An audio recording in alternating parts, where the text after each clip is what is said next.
اعوذ باللہ من الشیطان الرجیم بسم اللہ الرحمن الرحیم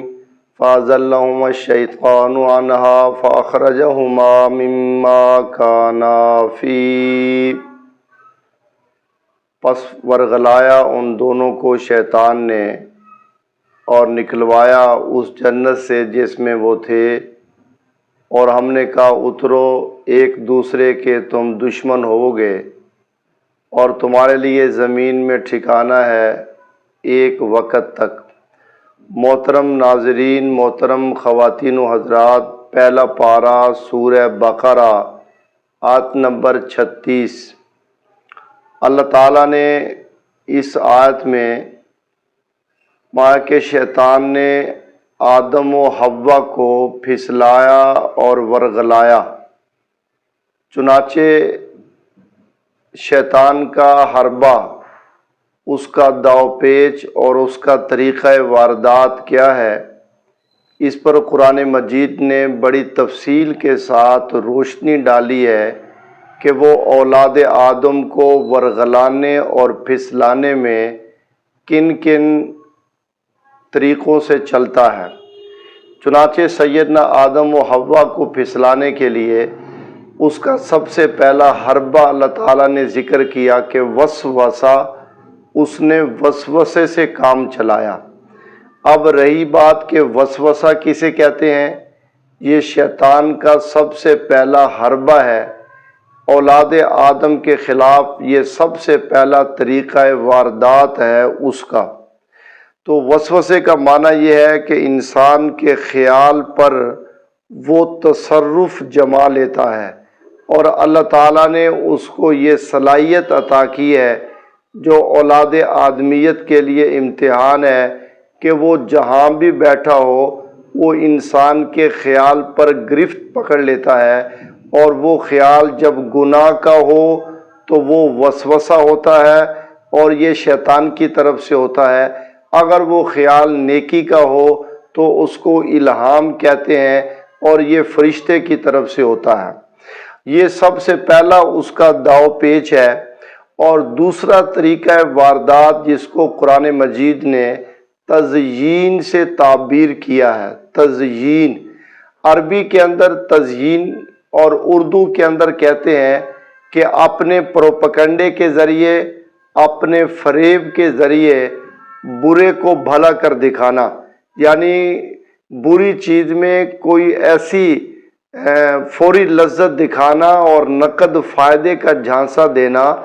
کہ جس سے انسان اس برے کام کو اچھا سمجھ کے کرنے کے لیے تیار ہو جائے، اسے قرآن مجید کی اصطلاح میں تزیین کہتے ہیں۔ چنانچہ یہ اس نے اپنا داؤ پیچ کیسے چلایا، دوسری جگہ پر موجود ہے، حل ادلک علی شجرۃ الخلد وملک لا یبلی، اے آدم کیا میں تمہیں ایسا درخت نہ بتاؤں جسے شجرہ خلد کہتے ہیں، اگر وہ کھا لو گے تو سدا جیو گے، وملک لا یبلی، اور ایسی بادشاہت جنت میں ملے گی جو دائمی ہوگی اور کبھی وہ بادشاہ تم سے ختم نہ ہوگی۔ کہتے ہیں قرآن مجید کی اس آیت کو پڑھنے سے پتہ چلتا ہے کہ انسان کی جو کمزور فطرت ہے جس میں اللہ تعالیٰ نے حرص رکھا ہے، لگتا ہے کہ شیطان اس سے آگاہ ہو گیا تھا۔ آپ اس کا پروپیگنڈا اور اس کا فریب دیکھیں، کہاں اللہ کی طرف سے وہ شجر ممنوعہ کہ آدم یہ منع شدہ درخت ہے، اس کے قریب نہیں جانا، اور اس نے کیسے اس میں فائدے کی چیزیں گنوا دیں کہ آدم میں تمہیں ایسا درخت نہ بتاؤں، اس کا نام رکھ دیا شجرہ خلد۔ اسے کہتے ہیں کہ اصطلاحات کی تبدیلی۔ آج دنیا کے اندر آپ دیکھیں جتنا بھی کفر ہے، اور دنیا میں اس وقت اللہ تعالیٰ کے نافرمانوں کی جو دنیا ہے، اور انہوں نے اس بات کی ذمہ داری لے رکھی ہے کہ وہ انسانیت کو جہنم کا ایندھن بنا کے چھوڑیں گے، تو ان کے اندر بھی یہ چیزیں شیطان سے پیدا ہوئی ہیں کہ وہ بھی اس دنیا میں اصطلاحات کی تبدیلی کے نعرے کس طریقے پر لگاتے ہیں کہ بری چیزوں کو وہ ایسے پیش کریں گے جیسے اس میں کوئی نہ کوئی بھلے کی صورت موجود ہے، جیسے اس کی مثال عرض کی پہلے بھی کہ سود کو پیش کریں گے اور اسے بزنس کا نام دے دیں گے، رشوت اس انداز میں پیش کریں گے کہ اسے گفٹ کا نام دے دیں گے، شراب کو اس انداز میں پیش کریں گے کہ اسے مشروب کا نام دے دیں گے، بے حیائی اور بدکاری کو ایسے پیش کریں گے کہ اس کا نام انجوائے رکھ دیں گے، پھر انجوائے کے نام سے جو چاہے مرضی جو ہے وہ کرتے رہیں، اور یہ گانا کو ایسا نام دے دیں گے کہ اسے کلچر کہہ دیں گے۔ تو اللہ تعالیٰ نے یہ اس اصطلاحات کی جو تبدیلی ہے یہ وہ قرآن مجید میں اسی کو تزیین کہتے ہیں، اور یہ شیطانی پروپیگنڈا ہوتا ہے۔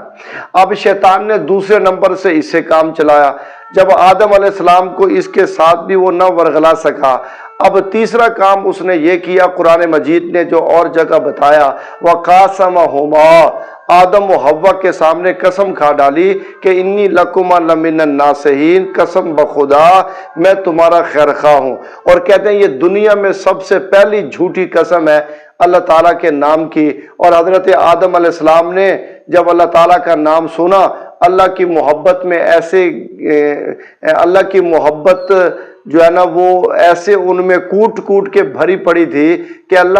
وہ یہ سوچ بھی نہیں سکتے تھے کہ اللہ تعالیٰ کے نام کی بھی بھلے کوئی جھوٹی قسم کھا سکتا ہے۔ تو جب اس کا یہ طریقہ واردات بھی جناب آدم علیہ السلام پہ نہ چلا، اب چوتھا اس نے طریقہ واردات پکڑا جو حدیث پاک میں ہے کہ اس نے جناب آدم علیہ السلام سے براہ راست بات کرنے کے بجائے اب وہ بی بی حوا کے پاس چلا گیا، اور وہ کیونکہ ایک تو صنف ناسک ہے اور دوسرا یہ ہے کہ وہ جو ہے نا خاتون ہے اور وہ معصوم بھی نہیں ہے، نبی اور پیغمبر نہیں ہے، اور آدم علیہ السلام تو معصوم ہے، تو اس نے جا کر پھر حضرت حوا کو تیار کیا، اور حضرت حوا نے پھر جناب آدم کو تیار کیا، اور یوں نبی پاک صلی اللہ علیہ وسلم نے فرمایا کہ النساء حبائل الشیطان، کہ یہ جو عورتیں ہوتی ہیں یہ شیطانی جال ہوتی ہیں کہ جو کام شیطان خود نہیں کر سکتا وہ پھر عورتوں کے ذریعے سے نا وہ مردوں سے کرواتا ہے۔ تو یہ لفظ ازلہ کو سمجھنے سے پہلے یہ شیطانی پروپیگنڈے کی چیزیں جتنی بھی ہیں اس کے اندر وسوسہ بھی آئے گا، اس کے اندر اصطلاحات کی تبدیلی بھی آئے گی، اس کے اندر اس کی قسم بھی آئے گی، اور اس میں حضرت آدم کی بیوی حوا کو جھانسا دینا بھی آئے گا۔ پھر اس کے بعد قرآن مجید کا لفظ ہے ازلہ، کہ اس نے ان دونوں کو پھسلانے اور ورغلانے کے اندر کامیاب ہو گیا۔ اور یہ بھی ذہن میں رکھ لیں کہ ایک آدمی اپنی نیت سے گناہ کرتا ہے، تو جناب آدم علیہ السلام نے اپنی نیت سے اللہ کی نافرمانی نہیں کی ہے، قرآن مجید نے خود عذر پیش کر دیا کہ نسیہ ولم نجد لہ عزما، وہ بھول گیا تھا اور ہم نے اسے اس بھول کے اوپر پکا اور مصر نہیں پایا، بلکہ وہ توبہ کے ذریعے واپس پلٹا جو آدمیت کا حقیقی جوہر ہے، اور اس نے اپنے اللہ کو جو ہے وہ راضی کر لیا۔ اب پھر اس کے نتائج کیا نکلے؟ قرآن مجید نے اخرجہما سے یہ مستقل ٹھکانہ چھوٹ گیا، اب یہاں سے جناب آدم کا زمینی سفر شروع ہو گیا اور نیا ٹھکانہ بدل گیا،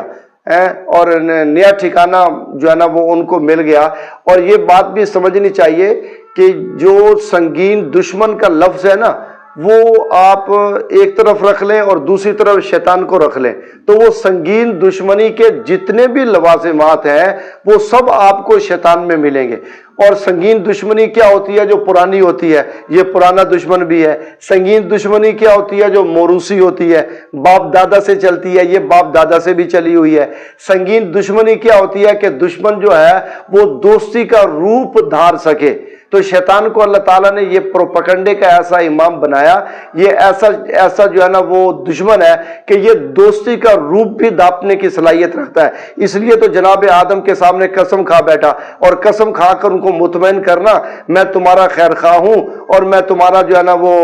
خیر خواہی تم سے چاہتا ہوں۔ یہ کیا ہے؟ یہ دوستی کا روپ ہے، اور یہ بہت سنگین دشمن ہوتا ہے۔ اور چوتھا سنگین دشمنی کی نشانی یہ ہوتی ہے کہ وہ تمہیں دیکھ سکتا ہو اور تم اسے نہ دیکھ سکو۔ چنانچہ شیطان بھی اسی قسم کا دشمن ہے کہ وہ ہمیں تو دیکھتا ہے لیکن ہم اس کو نہیں دیکھتے۔ تو پھر اس کے بعد کیا ہوا؟ اللہ تعالیٰ نے جناب آدم علیہ السلام کو جنت سے نکال دیا، 4 آزمائشوں سے واسطہ پڑ گیا۔ کتنی آزمائشیں؟ 4۔ اور قرآن مجید میں جگہ جگہ پر ان کا تذکرہ ہے، میں ان 4 کی طرف اشارہ کر دیتا ہوں۔ سب سے پہلی آزمائش سے واسطہ پڑا کہ جنت میں ہی تھے، اللہ تعالیٰ نے لباس اتار کے برہنہ کر دیا، چنانچہ قرآن مجید میں ہے وَطَفِقَا يَخْصِفَانِ عَلَيْهِمَا مِنْ وَرَقِ الْجَنَّةِ، جنت کا لباس اتر گیا اور اللہ نے ان کو جب برہنہ کیا تو وہ درختوں کے پتے توڑ کے اپنا سطر ڈھانپ رہے تھے۔ تو یہ سب سے پہلا ہوا کہ لباس اترا۔ اور دوسرا حکم ازمائشی حکم آیا کہ جنت سے نکال دیا گیا۔ اب جنت سے کیوں نکالا گیا؟ کہتے ہیں کہ حضرت آدم علیہ السلام کو وہاں حدیث پاک میں ہے کہ وہ انسانی قضائے حاجت کا تقاضا ہو گیا تھا، اب وہ جنت تو اس کی جگہ ہے نہیں، اب اس کے لیے اللہ تعالیٰ نے زمین کا سفر کروایا۔ اب زمین کے اوپر جب آئے تو یہ جنت سے نکلنا ہو گیا، یہ دوسری آزمائش ہے۔ اب جب زمین پر آیا تو تیسری جس نئی آزمائش سے واسطہ پڑا کہ اللہ تعالیٰ نے جو ہے نا وہ جناب آدم علیہ السلام کو سری لنکا میں جیسے تاریخی روایت ہے اور جناب حوا کو جدہ میں ادار کے دونوں کو جدا کر دیا، اور یہ روئے زمین پر اس وقت صرف 2 ہی انسان تھے، کوئی تیسرا نہیں تھا، اور پھر دونوں جدا ہو گئے۔ ایک طرف یہ کہ اللہ کی ناراضگی کا ڈر، اور دوسری طرف میاں بیوی بھی ایک دوسرے سے جدا، اور تیسرا یہ کہ روئے زمین اس حال میں ہے کہ کوئی تیسرا انسان بھی نہیں ہے۔ تو پھر دونوں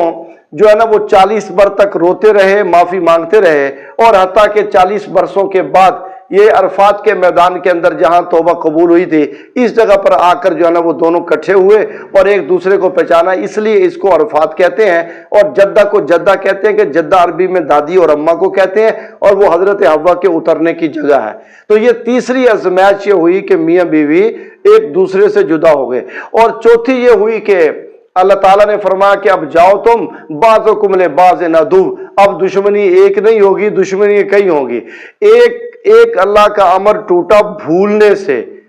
تو اس کا یہ ہوا کہ اولاد آدم کے اندر عداوت اور دشمنی چل پڑی، اور جہاں پھر ایسا ماحول ہو کہ گھر گھر فرد اللہ کے حکم